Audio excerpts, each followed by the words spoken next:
thank you very much for coming.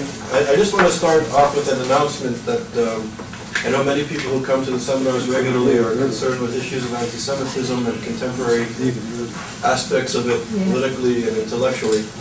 And I just wanted to say, I don't want to be melodramatic and be political at an academic event, but I think the events of yesterday in the United Kingdom are very important, and people should, I think, follow what's going to happen with the academic union in the United Kingdom and their boycott of Israeli universities and Israeli academics. And I'm afraid that other unions are going to start joining the bandwagon, and it's going to be a bit of an opening of the floodgates. And I think as scholars and as intellectuals and people dealing with these issues that we really should keep abreast and hopefully, perhaps collectively, try to understand and deal with these issues. So please keep your eyes open for that. So it's an honor to have distinguished guests here with us.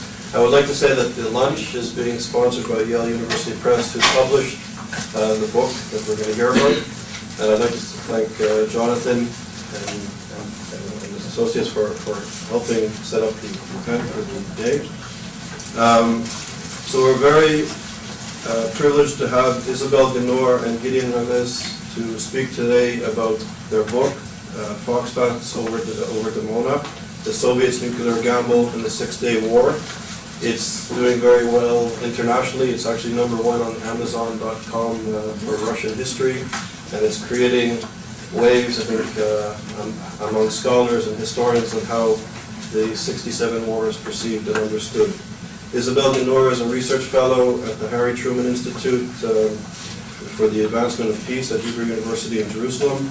She was born originally in Ukraine and since 1967 has lived in Israel, where she's a commentator in the Israeli and foreign media. Gideon Remez is a well-known radio and print journalist in Israel. What? Okay.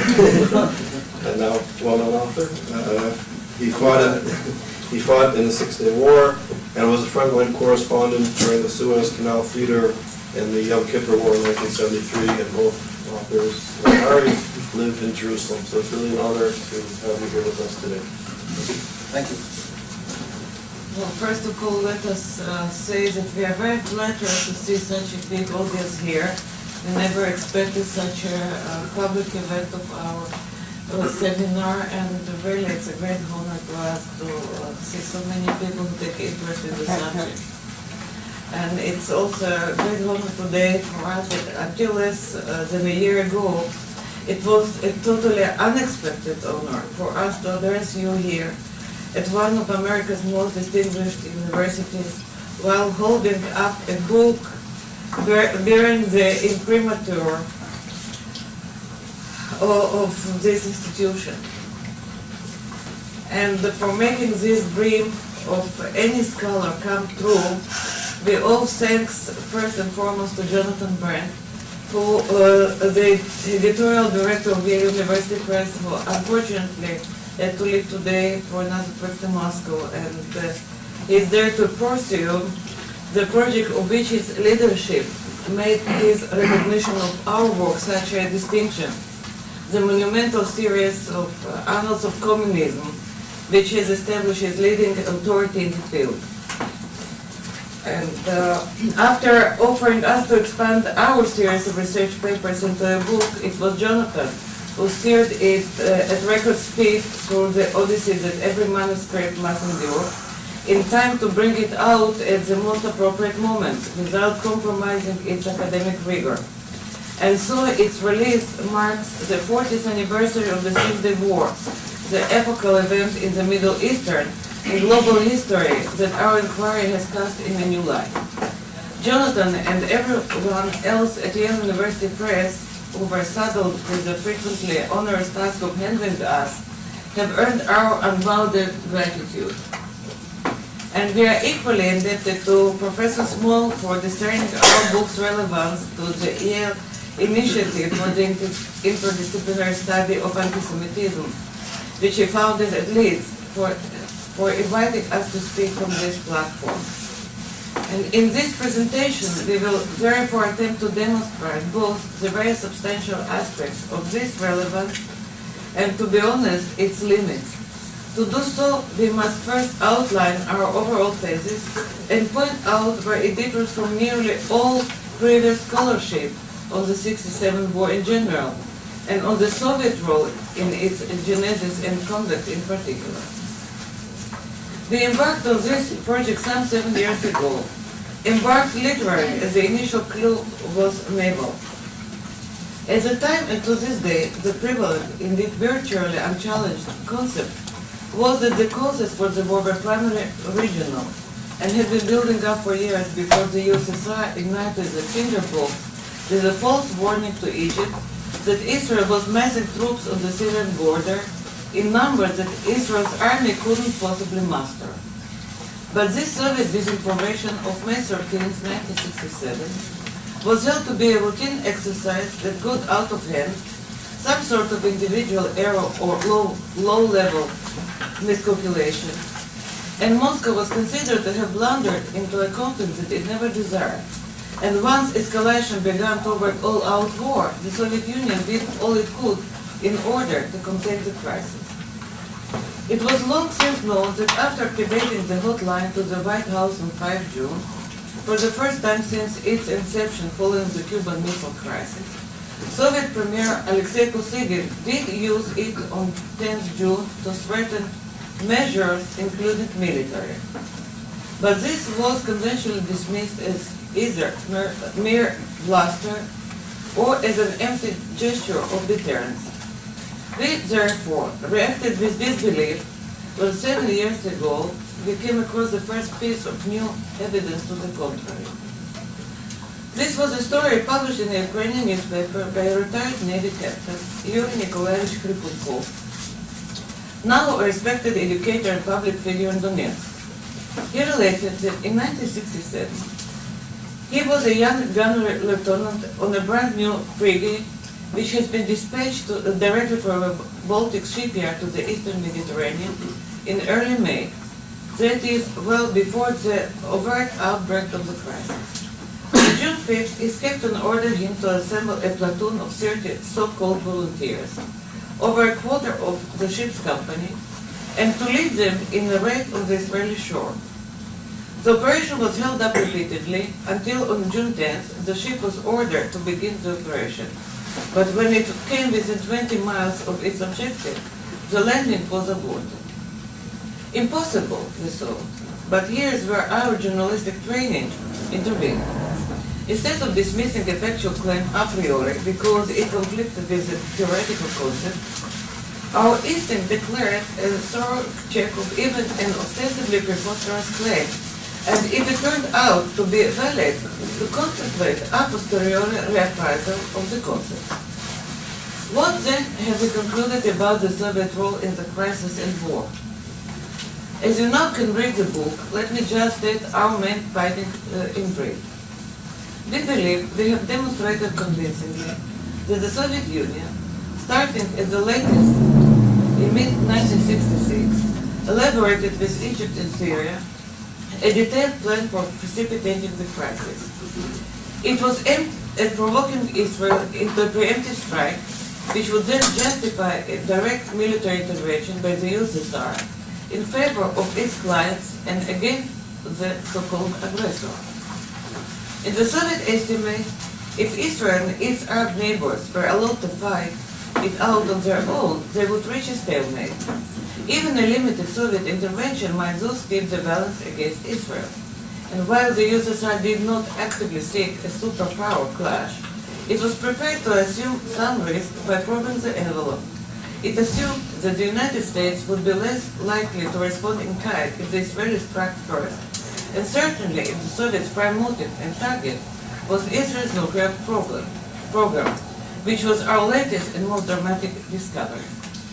Before Gideon goes on to introduce some new evidence confirming this thesis, let me address the aforementioned question of motivation. You have not heard me claim that Moscow instigated the 67 crisis out of uniquely anti-Semitic motives, even under the guise of anti-Zionism, anti-imperialism, or the like. Overall, our book is not an anti-communist diatribe, not a value judgment of the Soviet Union's conduct. As Gideon cited to me the maxim he was taught 30 years ago in International Relations 101, the Soviets were merely following the rule that the strong do what they can and the weak must suffer what they must. Their American rivals were pretty much the same. And yet we could hardly overlook the special baggage the Soviet Russia brought along to its dealings with the Jewish state, dating with sometimes astonishing similarity back to the Tsar's times. The imperial regime's long record of anti-Semitic repression and incitement, often designed as an outlet for popular resentment, was of course one of the prime causes for the rise of Zionism among the Jews of Russia in the 1880s, and hence ultimately for the establishment of Israel. This was not unrelated to the Tsar's centuries of aspiration both to warm water access to the Mediterranean and to the status of Orthodox Christianity's protector in the Holy Land. There were even calls to make Palestine a Russian possession, among other purposes, in order to get Russia of its Jews. In 1903, another spate of Tsar-inspired massacres rekindled the Jewish movement for settlement in Palestine, now with a distinctly socialist character. Russian-born labor Zionists became the leading force in the fast-developing Jewish community of Palestine. The first international confirmation of Jewish entitlement to the country, Britain's Balfour Declaration, was issued coincidentally but symbolically within a week of Bolshevik Revolution in November 1970. But this also cost the nascent Jewish national home in Palestine, now under a British mandate, in the view of newly formed USSR as an agent of British imperialism. Religious persecution was officially barred, but since Zionist activity ran counter to Stalin's minorities policy, it was combated both with antidotes such as a Jewish autonomous region in the Far East, a strictly confined Yiddish cultural activity, as well as direct repression. In Palestine, some of the social Zionist groups maintained their principal support of the USSR while trying to explain Stalin's, quote, misunderstanding, unquote, of their case. Russian revolutionary songs, slogans, and literature remain staples of labor Zionist youth movements and paramilitary organizations.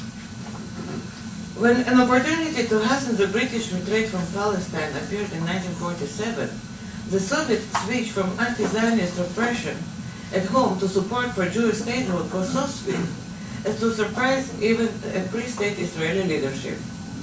A recent Russian history of Israel describes this as a tactical move only, which was made because Zionists, unlike Arab regimes leaning on England, would be used to strengthen the USSR's post-war international relations.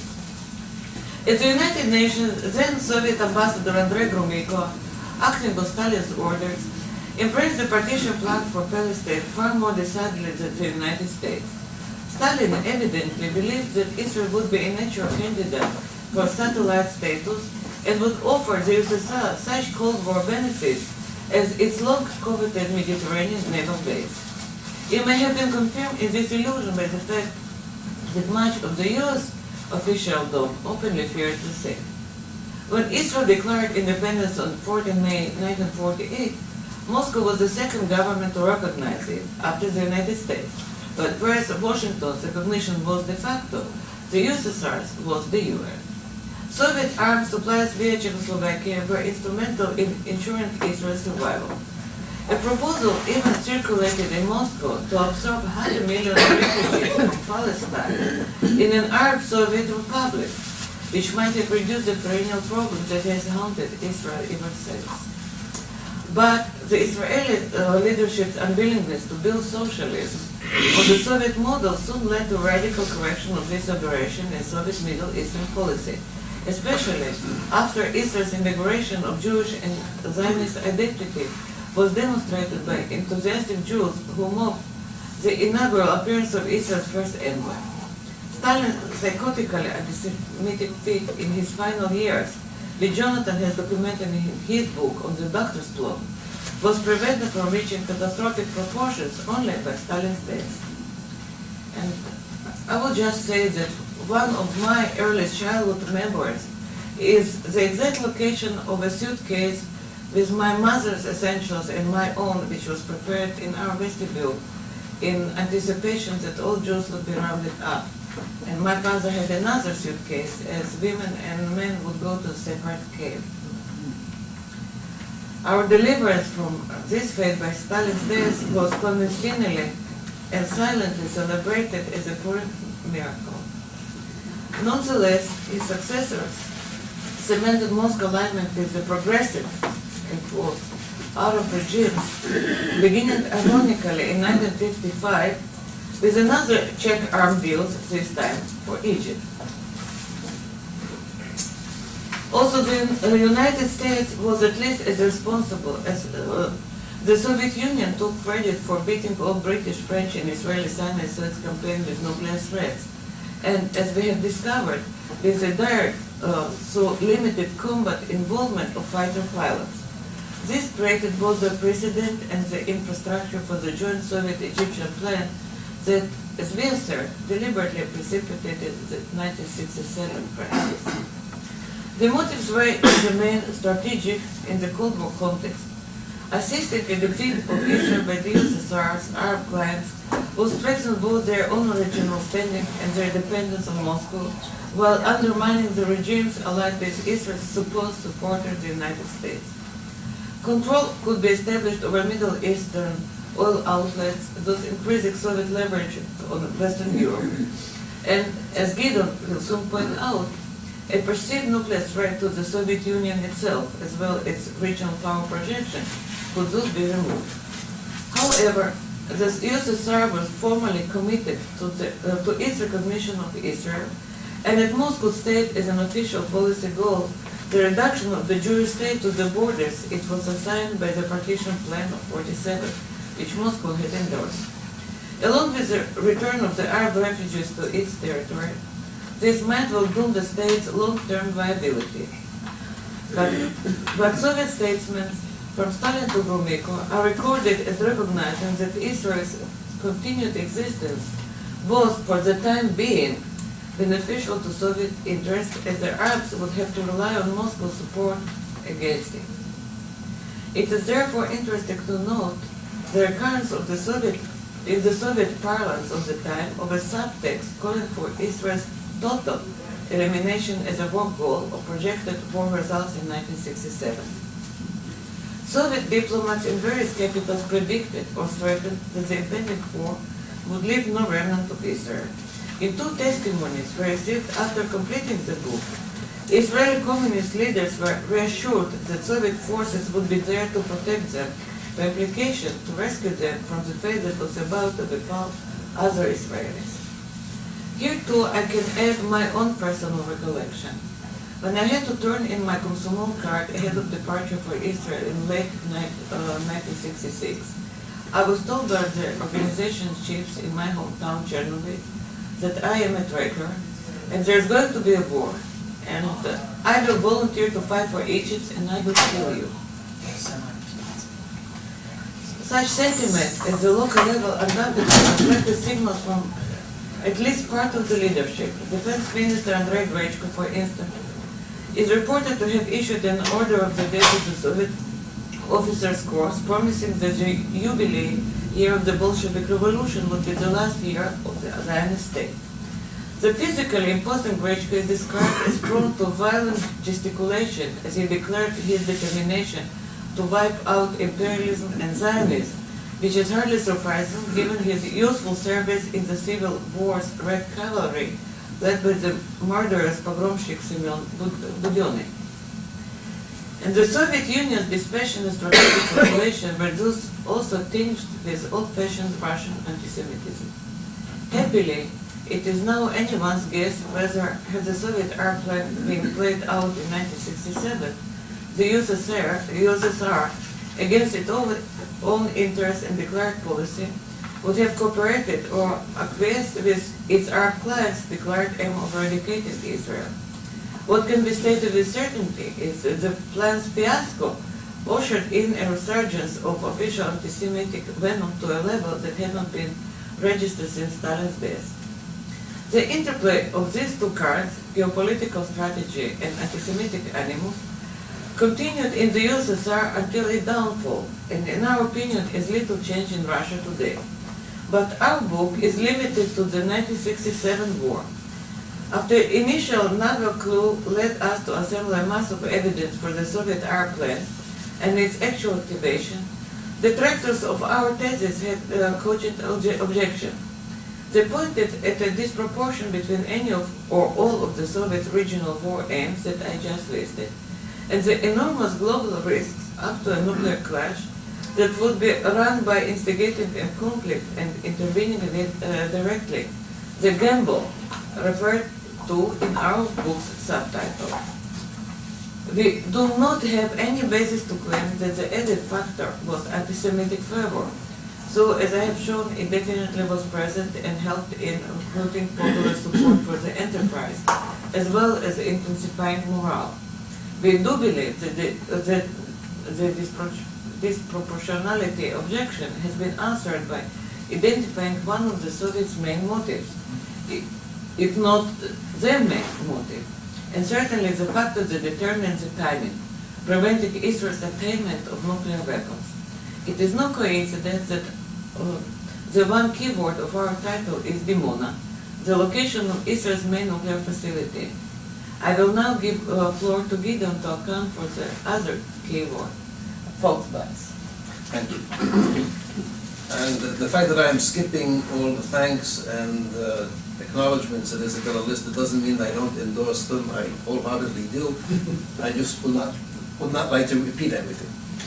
Since I am now venturing into highly sensitive territory, let me stress that our analysis of the nuclear issue pertains to the Soviet interest in, perception of, and response to Israel's nuclear program, and not to the latter's actual history, of which we have no independent information.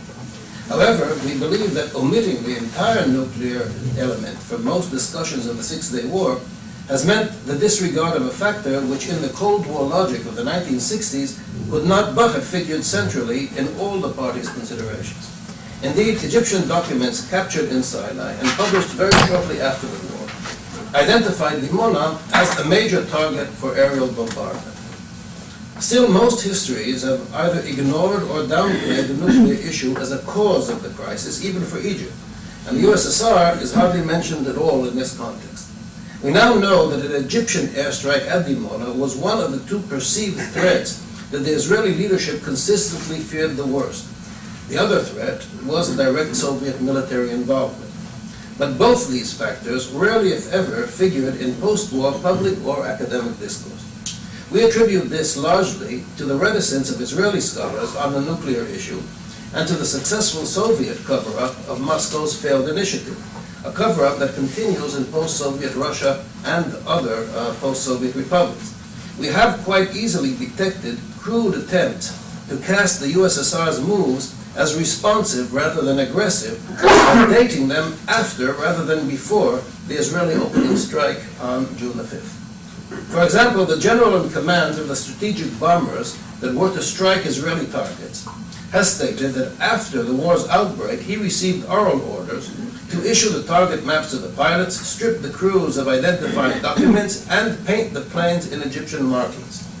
But, he added, he had a logistical problem. It was a Sunday, and the paint factories were closed. A story that for anyone with military or bureaucratic experience has the ring of truth. Now, the war began on Monday, and famously went on for 6 days, so there was no Sunday in the course of the war. The paint incident, and therefore the order to prepare an airstrike on Israel, was therefore issued on June the 4th. And in fact, he relates that some parts of it were actually carried out 1 day earlier. That is, before the Israeli first shot was fired, but this fact is still rather clumsily being concealed in Russia.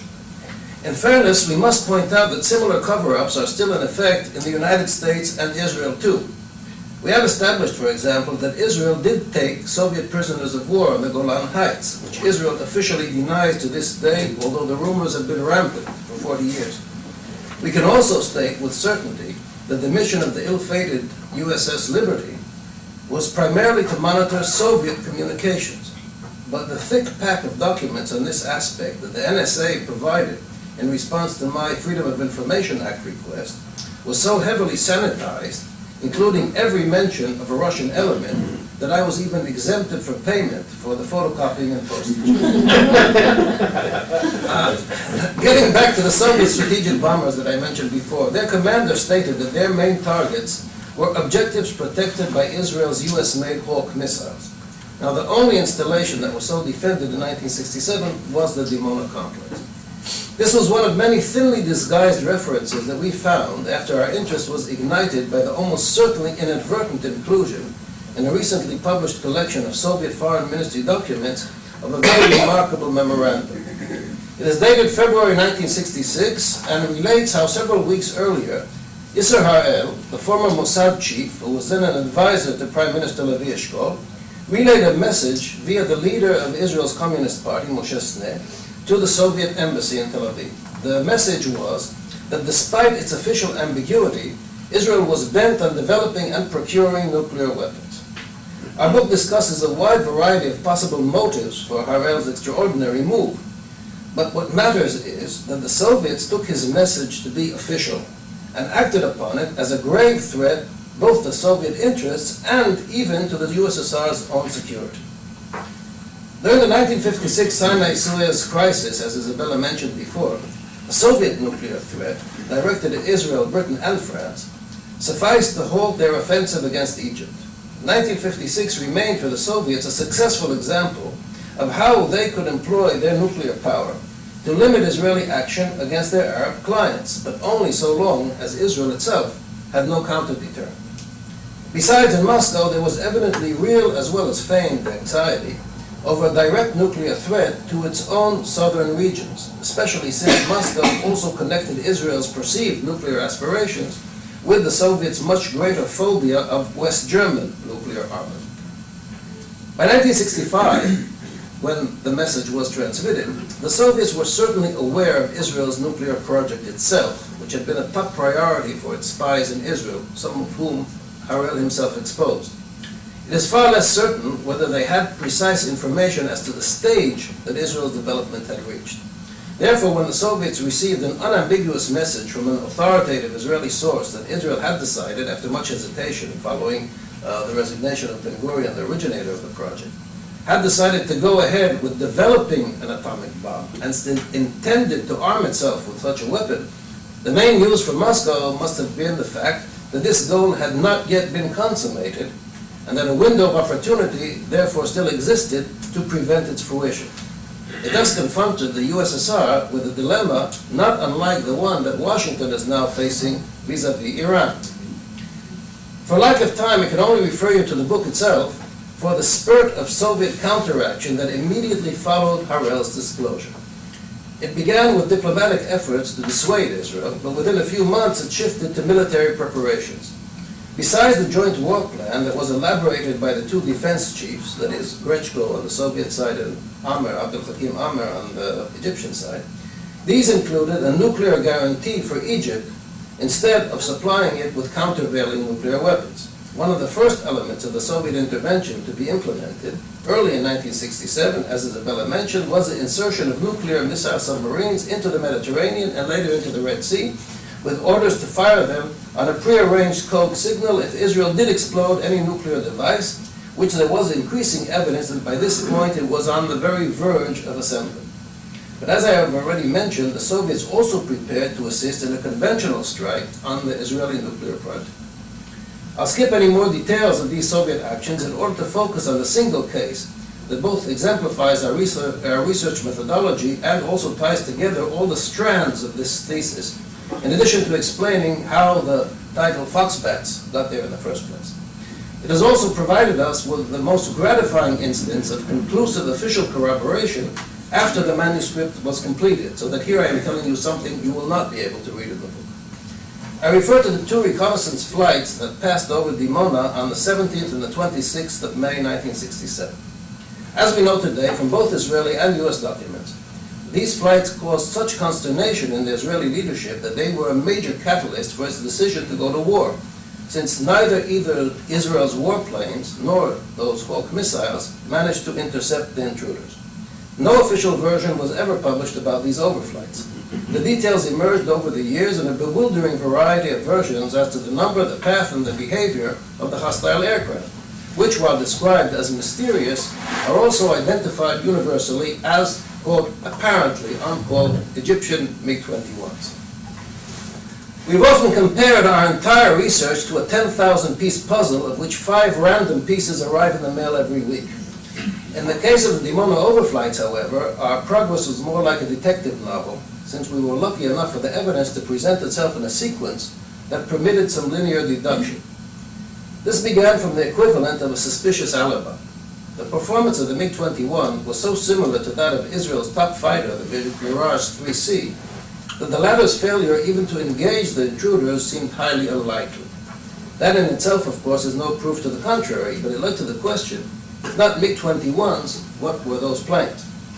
Here we could extrapolate from other cases. In 1971-72, Soviet pilots carried out all of the reconnaissance sorties over Sinai and Israel proper that were needed in order to prepare Israel's cross-canal offensive in 1973.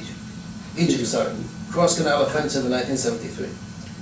The Soviets flew the still experimental MiG-25, which was dubbed by NATO the Foxbat, which even then far outdid any Western fighter in speed and altitude, and then too Israel could do nothing about it. Could the Soviets have done the same as early as 1967, before the West even knew that this model existed? Western observers were first given a glimpse of the MiG-25 on July the 9th, July 67, at an air show near Moscow, a date which now seems to us less than coincidental. We soon discovered circumstantial evidence, statements in the Russian aviation literature, that the plane's prototypes, which had been setting records since 1964, were tested operationally in the Arab-Israeli arena in the late 1960s. Indeed, one reconnaissance variant of the model was developed specifically for the purpose. Once we knew what to look for, we quite easily found several testimonies that were given from 1993 on by General Alexander Vigornov, a hero of the Soviet Union from World War II, he shot down 28 German planes, who had little reason to fabricate this detail for his own glorification. He reiterated on a number of occasions, and recently insisted on this version, that in 1967 he flew a dozen operational sorties out of Egypt. 2 of these flights were the MiG-25 over Israel, and they were so sensitive that the defense minister in Moscow himself had to approve every one. In fact, Vigornov repeated the story in the United States when he was invited to attend the annual gathering of Eagles at Maxwell Air Force Base, Alabama. This prime piece of evidence in English has waited unnoticed on an official U.S. Air Force website since 1999. He even added the equally sensational statement that he was sent to Egypt to command a putative air intervention in favor of the Arabs against Israel, and that he witnessed the Israeli bombing of an Egyptian base. That is, Vigornov's mission preceded the war. He was there when it started. And its post-dating, in a Russian magazine article from 1993, is again a ham-handed attempt at a cover-up, positing the Soviet intervention as reactive rather than aggressive. Checking back against even the most detailed Israeli versions to date, we found that there was nothing to refute the participation of at least one MiG-25 in each of the incidents. In each case, at least one intruder had outrun the interceptors unseen and unidentified. Even had visual contact been made, no Israeli pilot yet had any idea that the model existed, let alone what it looked like. So misidentification would have been natural. Now that we had a material witness, we felt we could issue an indictment. That is, the paper that we published and that led Yale's Jonathan Brent to envisage this book in the first place. He and other Cold War specialists understood that even without the other evidence we had assembled, and we had quite a good deal of it, the fact that the USSR committed its own top pilots and aircraft at the height of the 1967 crisis, when war could break out at any provocation, for the most provocative gesture conceivable over Israel's most guarded target, all this was enough to dispose of the orthodoxy about Moscow's inadvertent blunder into the war and its supposed attempts to defuse the crisis. This is especially true of the second flight, which took place while the Egyptian Minister of War, Shams Panvan, was in Moscow, poring with a Soviet counterpart over the maps that I mentioned before, and begging for clearance to strike first. Of course, he was absolutely right. If the Egyptians had struck first, history would have been very different. But the Soviets prevailed on him and on Nasser to hold back until Israel struck, lest they be branded the aggressors, which would bar the Soviets from aiding them. At this juncture, the second Foxbat flight was clearly meant to show that the Soviets were in earnest and to ensure, successfully enough, that Israel was scared into action. The Foxbat case thus united all the components: intentional Soviet precipitation of the war, direct military intervention, the centrality of the nuclear issue, and the targeting of Israel's nuclear program.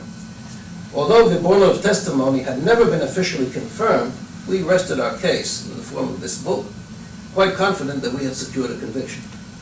But while the jury was still out, we were handed the stunning bonus of a signed confession.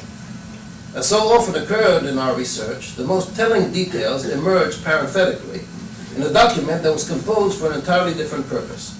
This was an article signed by the chief spokesman of the Russian Air Force and posted on the Defense Ministry's official website. That's about as official as you can get. It was written, of all things, to mark the anniversary of the Russian Air Force's test pilot training school. But it just happened to list among the graduates' achievements one Alexander Bezhevets, then a colonel and now a general, who before the Six-Day War in 1967 carried out two, quote, unique, unquote, flights over Israel in the MiG-25. Yes. So we believe, ladies and gentlemen of the jury, that your only verdict now can be guilty as charged. Even if all the rest of our evidence is added to the dossier, the reappraisal of Cold War history, not to mention Middle Eastern annals, must now begin. But you must be asking, why did most of the Soviet intervention never take place? One hardly needs to tell an American audience 4 years into the Iraqi war how even the best laid plans of a superpower can go terribly wrong, and for what perennially recurring reasons. The Soviets correctly predicted not only that the Israelis would be drawn to striking first, and that the U.S. would consequently, as it had warned, declare neutrality and withdraw its fleet from the Eastern Med. They even knew or figured out the date of the Israeli strike, and we have quite clear evidence of this. But as in many other points in this narrative, their Russian-scale concepts were completely out of line with Middle Eastern reality, and as we have seen, the Egyptians understood the situation much better. One hilarious example was given by the last surviving member of the Soviet leadership in 1967, Golan. Still trying to excuse the mid-May disinformation, he asked recently, why did you Israelis have to be so brazen? Couldn't you have hidden your troop concentrations in the forest, say 70 kilometers from the Syrian border, he asked, oblivious of the fact that 70 kilometers from the Syrian border is deep in the Mediterranean. Likewise, when the Soviets contemplated an Israeli offensive, what they evidently had in mind was a World War II-style land offensive across a broad front. They did not foresee the character and the devastating effect of Israel's strike at Arab air bases, which made their use by Soviet planes impossible, and without air superiority, the calculated risk of the original plan, as Isabella described before, became intolerable. Egypt's belated acknowledgement that its plight was desperate also contributed to the Politburo's 5 days of dithering, whether to act as planned at any price or not. On the 6th day, what was planned as a surprise operation was activated openly, this time as a deterrent threat over the hot line, and with some success. The Soviet landing force was sent in toward its planned bridgeheads, but within 2 hours, Israel did stop dragging its feet on a ceasefire in the Golan Heights. We have been able here to present in a very abridged form only a handful out of the numerous exhibits that make up our case. We will gladly respond to any questions now, but even that can hardly do justice to 304 pages, which, if we do say so ourselves, are short on theory and long on factual detail. If this 40-year-old but still enigmatic issue intrigues you as irresistibly as it did us, we beg you to take the trouble and wade through it all before you accept or reject it. Thank you very much.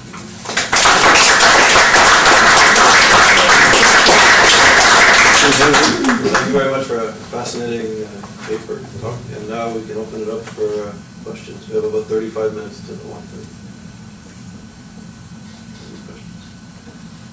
It's fascinating, fascinating. Looking back is wonderful, and I I can't help but try to look forward and see if there are any lessons we can learn from this and how to deal with the nuclear threat from Iran today.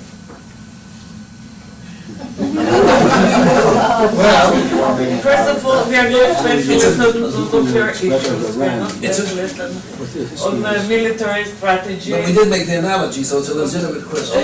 But I think that, in my personal opinion, whoever thinks about dealing with somebody else's nuclear program has to think not once, not twice, but for 7 times. And then to take one step back before taking any action, because, as Gideon said, any best made plans are prone to backfire. In this particular case, if we look also at what made the Soviet plan go wrong, was a beautiful plan. It was too beautiful. It depended on too many things going just right. But mainly, and this is a problem I think that the U.S. faces today in the Arab world, I think the Soviets, unlike their partners in their arena, first of all, they thought they knew better than the Arabs. They did. Second, they applied Soviet way of thinking and Soviet ideas of scale and of distance and so on to the Middle Eastern arena. None of it worked. I mean, the very fact that they accused Israel, even for propaganda purposes, of the obviously forced concentration of 10, 13, 18, 20 brigades of the Golan Heights. Israel didn't have that many brigades. And certainly couldn't crowd that many into that length of border. I happened to be, in the summer of '66, I was serving on the line below the Golan Heights. We had one company of paratroops holding the entire line from the Kinneret to Matula, with a few auxiliary units, but that was it. No. If anyone had tried to move one brigade into that area, we would have had a traffic jam, which we indeed have when we did go up onto the Golan Heights in 1967. We did it with a force that was about 1/4 of what the Soviets alleged that Israel was massing at the time.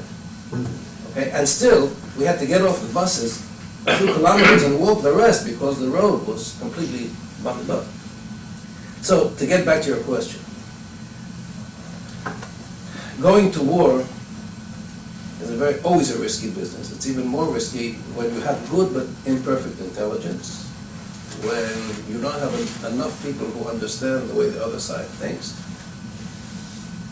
and when you haven't exhausted all the other possibilities first. That's about the best I can say about lessons, but I want to add in general. We have a problem about drawing political conclusions from our book to the present day for the very simple reason that we don't have the same political opinions. And yet we can agree entirely on one finding from the book, which is important, I think, for the entire Israeli or pro-Israeli political spectrum, and that is that our book does demonstrate, I think, quite conclusively that Israel didn't initiate the war for expansionist purposes. On the radio this morning, someone called to put that exact accusation again. That's Mazi Kusaya, by the way, so well known to all of us. I can imagine, but he's a regular Lutnik, but people who call into radio programs as a veteran radio broadcaster, I can tell you, usually fall into that category. But the charge is made, and it's made frequently, and it's made to this day. And unfortunately, some Israeli spokesmen who this gentleman quoted have contributed to it. The results of the war were that Israel did expand its territory, but if you go over the documents of the time and said that there's no question that Israel didn't initiate the war, and now we found out who did. So, in that respect at least, I think this is very important for the entire Israeli political spectrum. Now, from this you can extrapolate according to your political leanings. So you can say, as the right wing would, that okay, so now under international law, since we weren't the aggressors here, we're under no obligation to return the territory. There's a price to be paid for losing an aggressive war, but not for winning a defensive war. The left wing can say, okay, it now shows that we're not obliged to give up any of these gains. And if we're doing it only out of our own enlightened self-interest. And that's a matter of your political opinion. It doesn't stem necessarily, logically, from the findings of our book. But I think that basic finding that Israel here was drawn intentionally into a war, I think is extremely important even for present day. Without trying to extrapolate through to the present day, it seems to me that the Soviets had a second opportunity in 1973, not so long after the Six-Day War. We're saving that option for our next, for the This is what I wanted to ask about, because I was a very young man in Israel in 1973, not aware of all of the Cold War mechanisms which were basically going on behind the scenes. So this was really a clash of client states. And the Russians apparently were in fact paratroopers at the ready on planes about to actually go. So what surprises me to hear your story about the Six-Day War is that in making these mistakes because of a crime, a Soviet mentality in Middle Eastern countries and so forth, you would have thought they would have had a chance to get it right. So well, how is it that is it because the United States is much more involved in 73? First of all, they got a lot righter in 73. It took them a while to get in, but eventually they did start It took, supplying. the Russians, the Soviets got it a lot better in 73 than they did in 67. Right. The cross-canal offensive was a Soviet contribution. If we can take this advantage of this opportunity to advertise another recent publication of ours, a paper of ours has appeared now as a chapter in a book on the superpowers in the Middle East, 67-73. And we seek to prove there that the so-called expulsion of Soviet advisors in 1972 by Sadat is a misnomer because it wasn't an expulsion. It was agreed not only with the Soviets but also with the United States, and because the personnel that left Egypt were advisors. They were the integral Soviet unions that had been sent down there before. The advisors remained and continued preparing the Egyptians for the cross-canal offensive.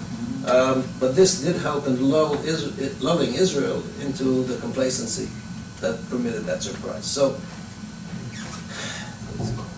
in inculcating this concept that it was an expulsion, the Egyptians were throwing out the Soviets, they were moving over to the Western camp, etc., etc., we found one major culprit to be Henry Kissinger, and the same Kissinger during the 1973 war, I think, but we still haven't done all the research on this, so this is also somewhat inflated at least the Soviet nuclear threat.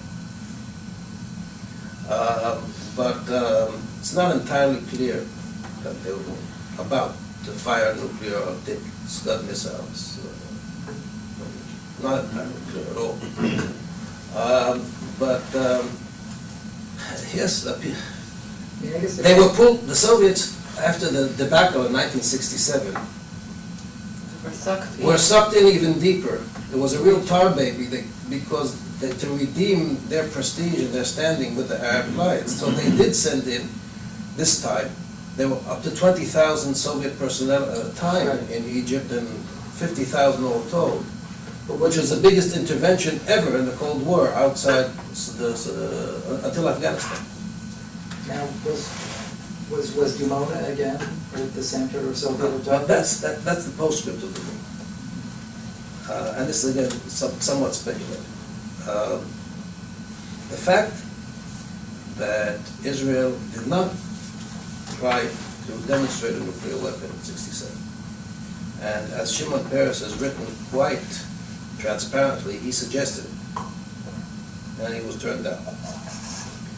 And the fact that in 73, when the situation was even more desperate, Israel didn't do so either, I think at least, and here I'm not sure we agree entirely, has reduced, or at the time reduced, the effectiveness of Israel's nuclear deterrent, because even in very dire straits, the political will was not demonstrated to use it.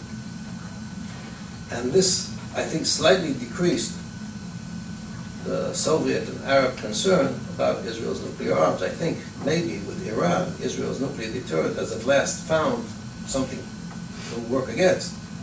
But up to then, the immediacy of the concern was reduced, I think, both for the Soviets and for the Arabs, by the simple fact that it wasn't improved.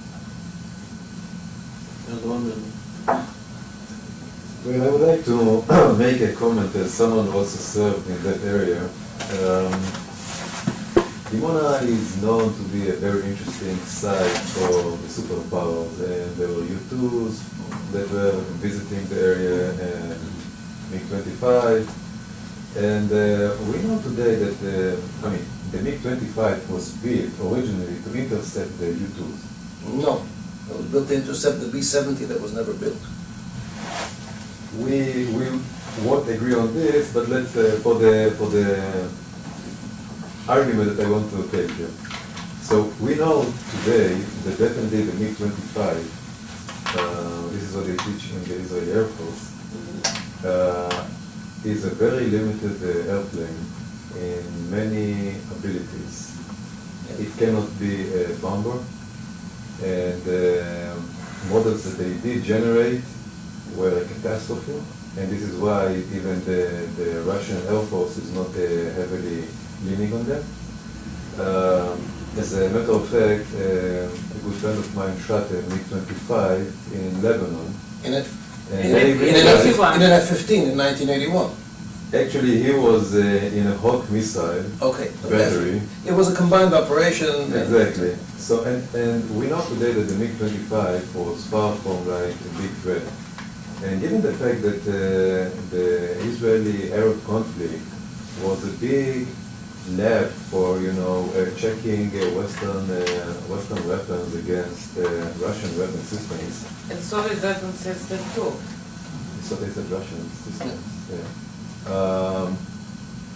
Maybe suggest that the fact that the Russians didn't take any active role in any of the wars, meaning they did have advisors and they had their weapon systems given, but they didn't, heavily send brigades. Yes, they did. They did. In the 70s. In the war They did attrition, war there was a division and squad and fighter squad. Yeah, but there were also forces coming from Morocco and forces coming from Iraq during the war. You're speaking about the war.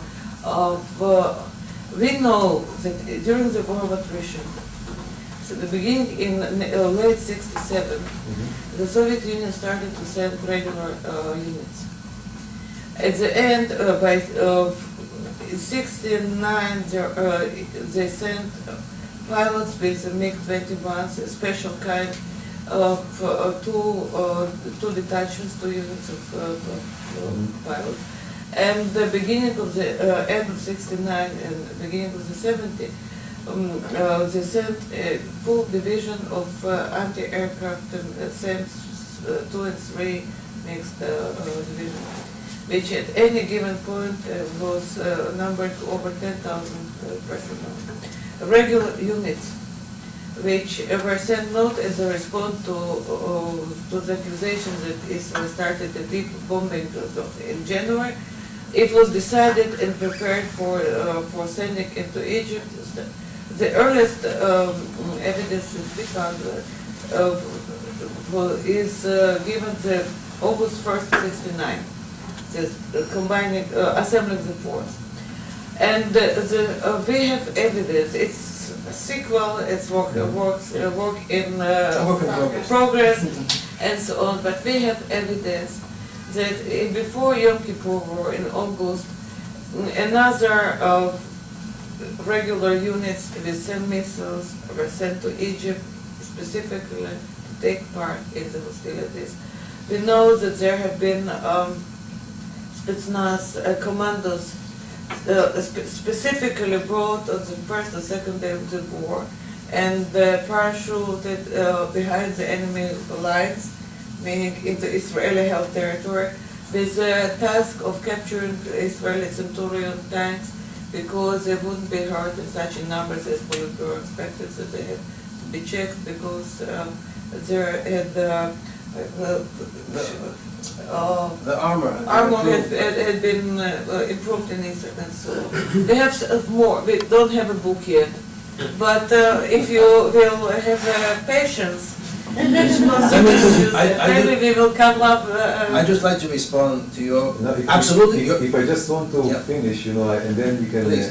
what I just want to, and I know about several of those things that you mentioned, not about all of them, but I also think that maybe you miss a point, that maybe the Russians also came into a point that they gambled. Okay, I mean, they might have more to lose than to gain. And this is why. It's entitled. Yeah, but what I'm asking is maybe the fact that they were leaning more on, maybe one or two flights above Dimona will, make the Israelis, sit and not act. No, on the contrary. On the contrary. To First draw of them all, into Israel, if you remember, Mhm. in '67, one of the questions debated quite widely, for how long Israel can allow itself to be mobilized with economy at a standstill and With no fuel coming and no into fuel Eilat. coming into Eilat. And then Eshkol to you. And the second flight simply shown to Israelis that they have time because they were afraid that this is the beginning of the war. And even to put it more, the Israeli army was at the threshold of replacing the old arms, European arms, with American new American arms that had been negotiated before. So you can imagine that Israel was at the lowest point of protecting itself. Now let me just set the record straight. You said that the Israeli Air Force knew about the MiG-25. Not yet. No. No. I said that we know now that the MiG-25 was not such a great airplane. Yes. Well, it's now, not then. First of all, there have been their MiG-25 bomber was developed with a nuclear option in hand. Much later. No, the nuclear bomber was accepted to the mass production in '69. The reconnaissance MiG-25 was accepted only in '72 after it finished its state test trials in Egypt during the war attrition. There was a good reason, and we can talk about it later, why actually the Russians decided to develop the MiG-27 and the 23 and not to keep the MiG-25 flying. But 23 went into the test flights in Egypt before But Yom Kippur. If I may, instead of getting too far into the technicalities, what you're saying is absolutely correct in retrospect. But when, in 1967, suddenly an unknown aircraft appears with what looked then like awesome performance. I mean, it was by at least half a Mach number above anything that the Western Israel could field against it. And could fly much higher than anything than combat aircraft. I'm not talking about the U. And if they had sent it over Israel at a time of calm, that would be something else. But sending it over in a way that the Israelis were sure to detect because they were at top alert. And at the moment when it was really touch and go toward war, then that to us is pretty unambiguous. Now, the Israelis at the time, as you say, later on, Israel did develop a method of shooting down. Israel shot down 3 MiG-20, Syrian piloted MiG-25s over Lebanon in the 1980s. But that was when? There was already the F-15, which was developed specifically against the MiG-25. Looks pretty much like a MiG-25. And in combination with the improved Hawk missiles, neither of which existed in '67. And it came as a complete surprise.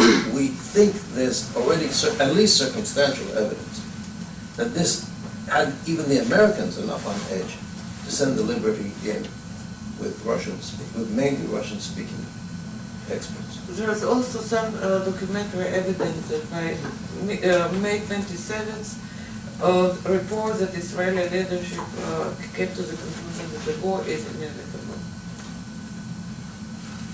So you mean to say, I'm a bit puzzled here. You mean to say that the Russians actually induced the war while they That's didn't Yes, what we- want that's what we've been want trying to to war, say, yes. Read the book. I also, There are so many. let me also recommend another book, if you haven't read it yet, Amigluska's book. Amigluska was President Herzog's aide-de-camp, and is a very fine historian. Has published a book.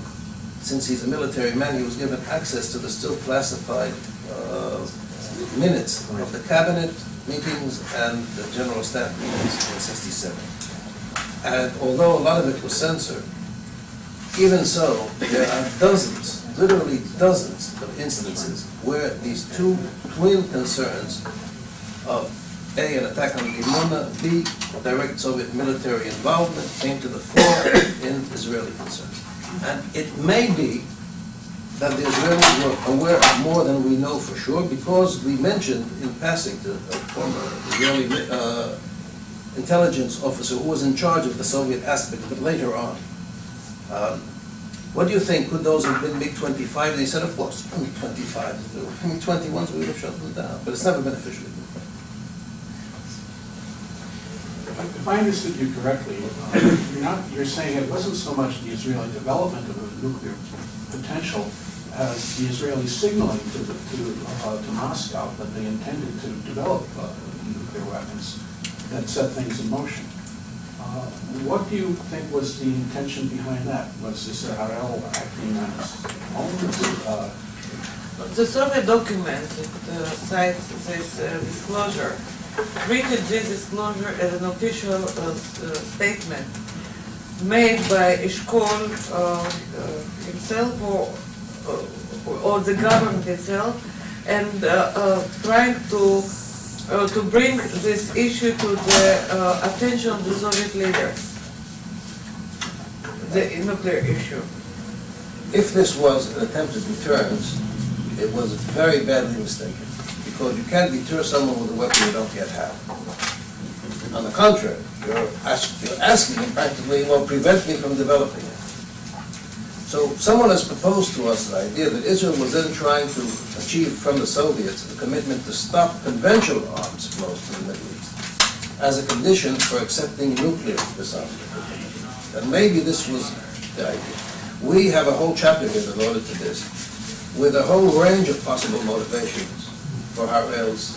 Harel has confirmed in a book of his own that he did meet Sneh at this particular time. He doesn't say what for.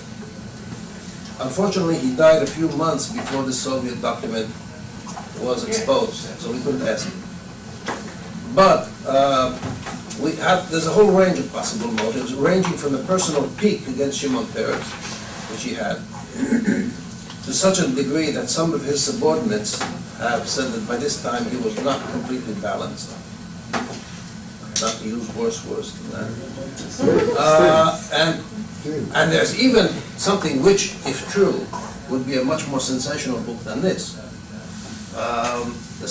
Several Soviet intelligence sources claim that at this period and later on, they had a very high-ranking source of whom they don't name, and of whom the description fits Harel to a T.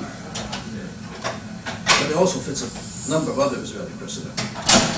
So, even the mind-boggling thing that even without his own knowledge, without his connivance, certainly with his connivance, Harel was serving as a source for the Soviets is mind-boggling.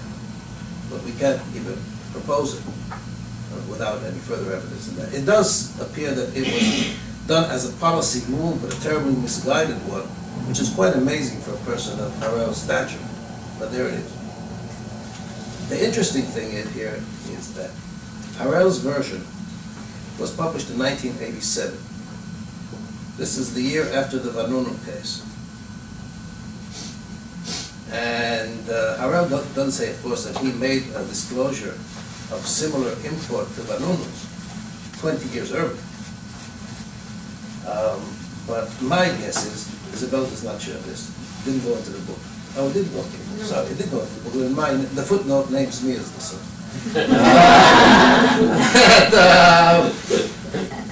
That after the Vanunu case, Harel was forestalling some future revelation of the content of his talk with Sneh. say, well, this was an intentional policy move, it was not my giving away a state secret. Because Vanunu was judged for treason and served 18 years. So this is a very intriguing question, is what the motive was. But since Harel confirmed it, and since we have no reason to doubt the content of the Soviet document, the fact is that the effect was what it was, no matter what the motive was.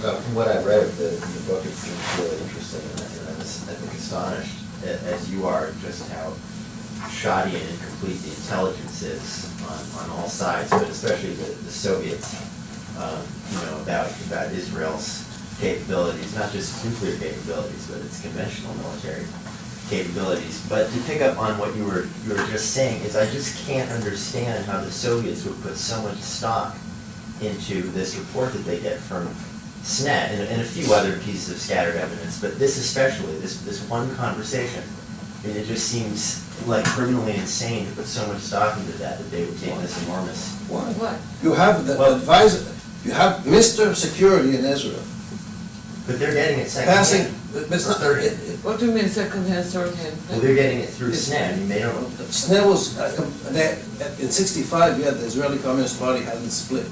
SNET was still the leader of the Communist Party. And he was a trusted source for the Soviets. The book that they published, the Soviet Foreign Ministry documents, is full of reports presented by SNET on various Israeli political that they relied on. And they had no reason not to rely on it. He gave them perfectly truthful information. Now, and Harel devotes an entire chapter in that book of his, in which every chapter is how I exposed this Soviet spy and how I exposed that Soviet spy and so on. And then there's a chapter proving that Harel was not a Soviet spy, that SNET was not a Soviet spy. Which again seems very extraordinary. Why he would, in 1987, he would care to devote an entire chapter to proving that this person was not a Soviet spy, but he admits, but a communist leader who's asked by the Soviet Union to provide some information can't say no. So in other words, he was a source, he was an informant for the Soviets, but he was not an active agent for the Soviets. This is what Harel is trying to say, which seems very extraordinary that he should care. If you mean by primary source, the documents or different information, let me tell you that the Soviet Union kept a very, very attentive eye on Israel's nuclear project. And even in later years, we were very much surprised to read in the newspaper that one of the Syrians who crossed into Israel in the 80s, I think, right?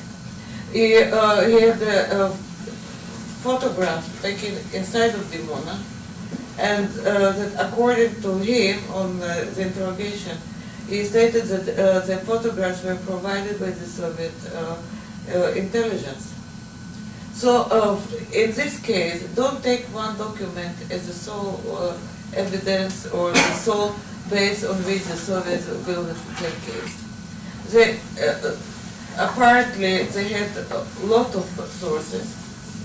They had analysts who produced their final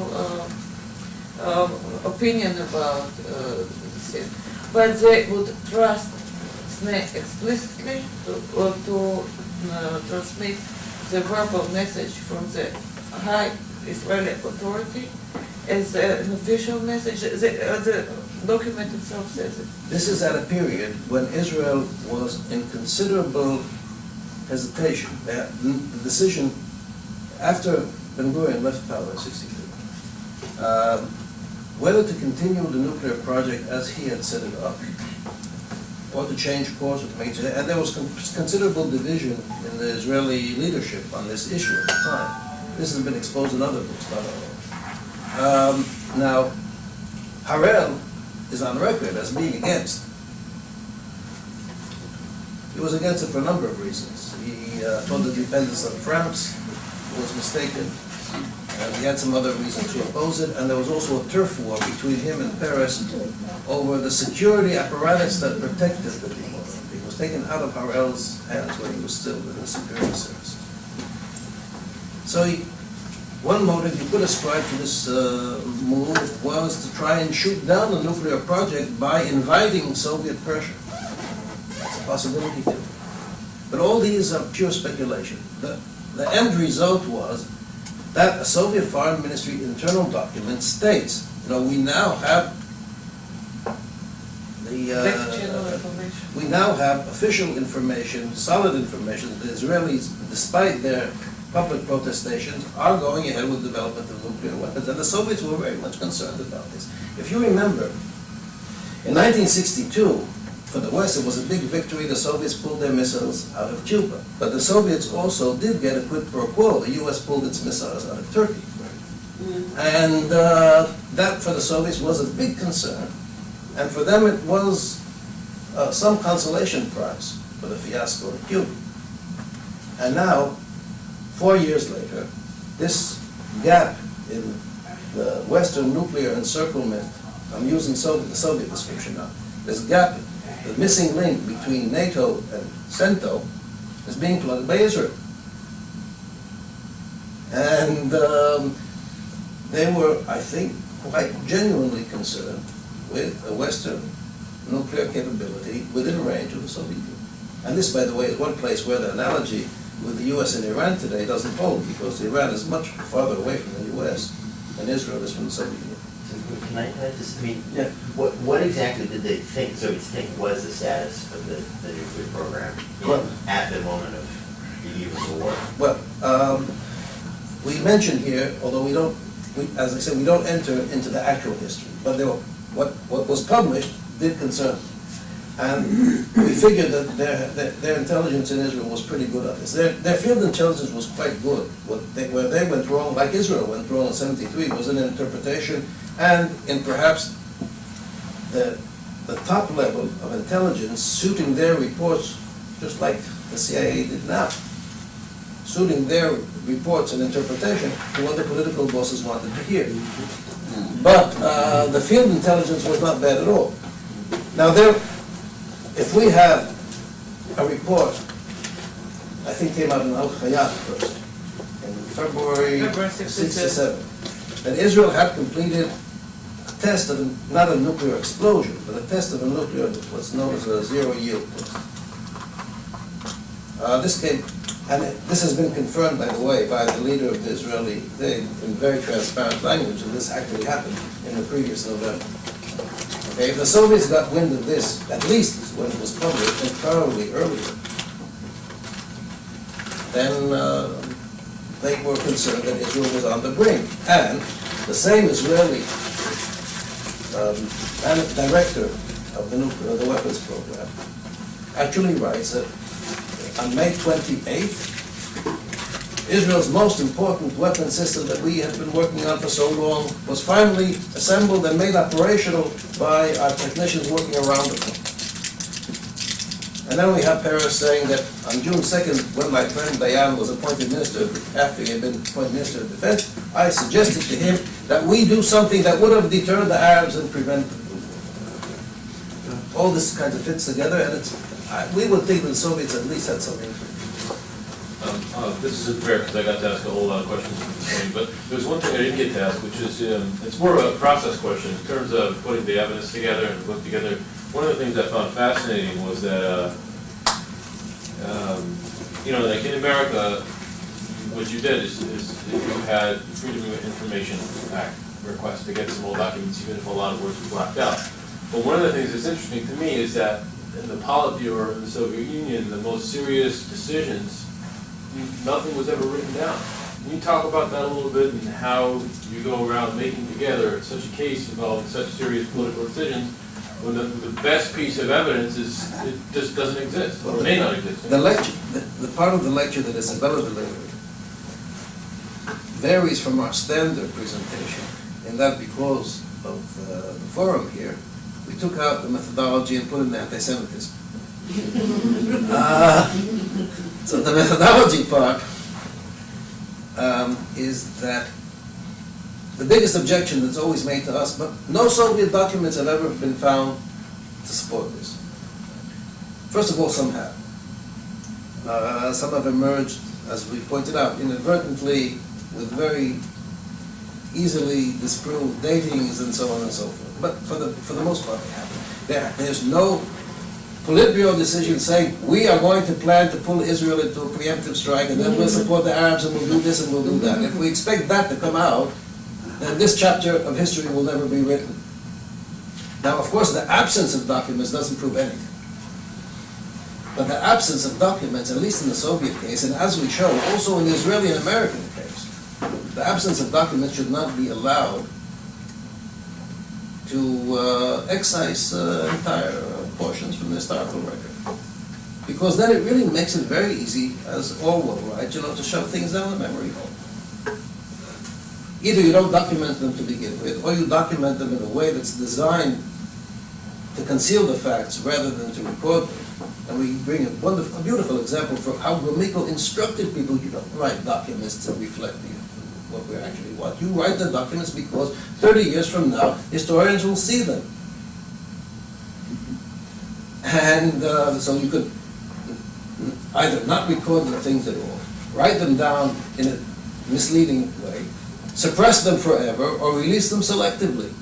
And in all these ways, you can prevent the historical record from being correctly written.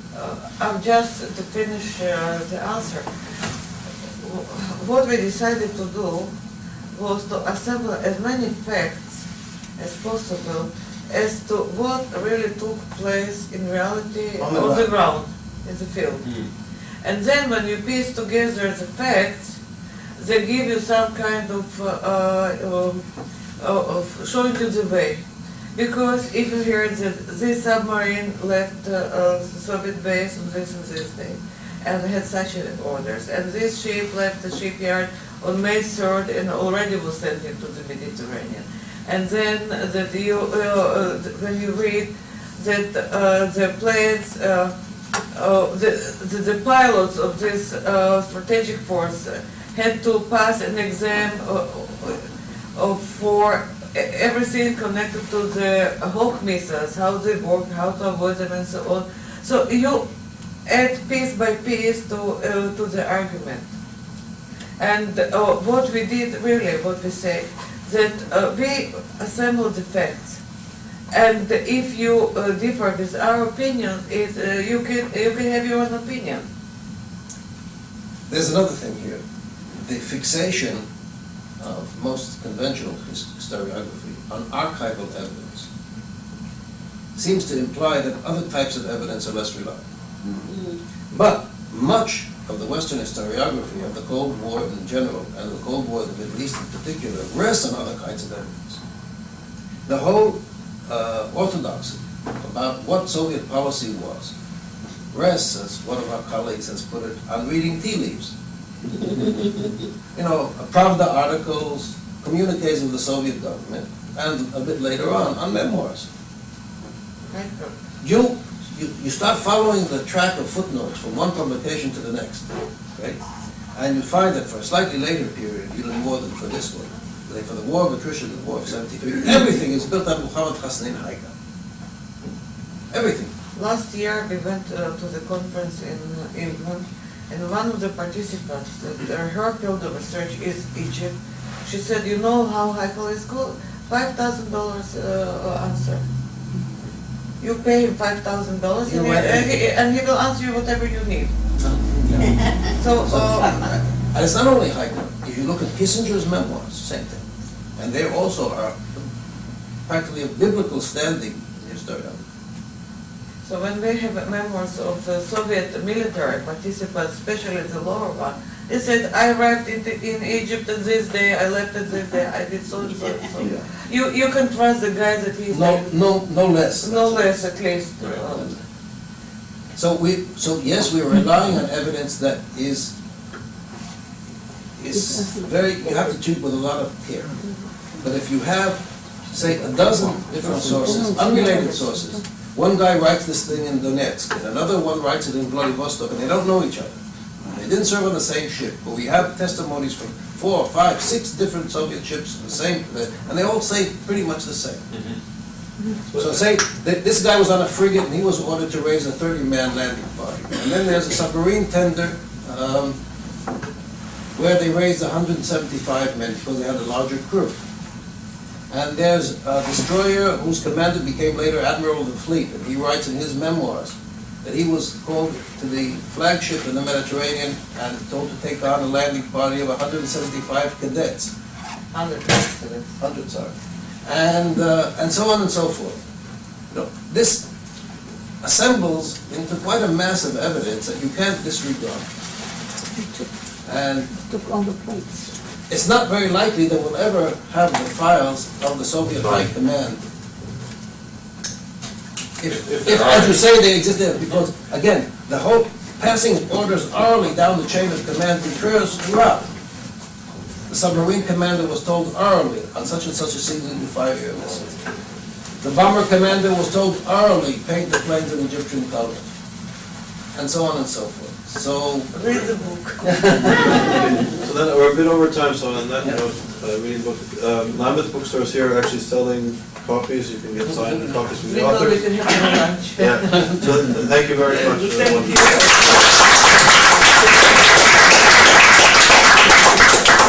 I'm sorry we didn't get to all the questions, if you wish, you can stay here. Informal conversation.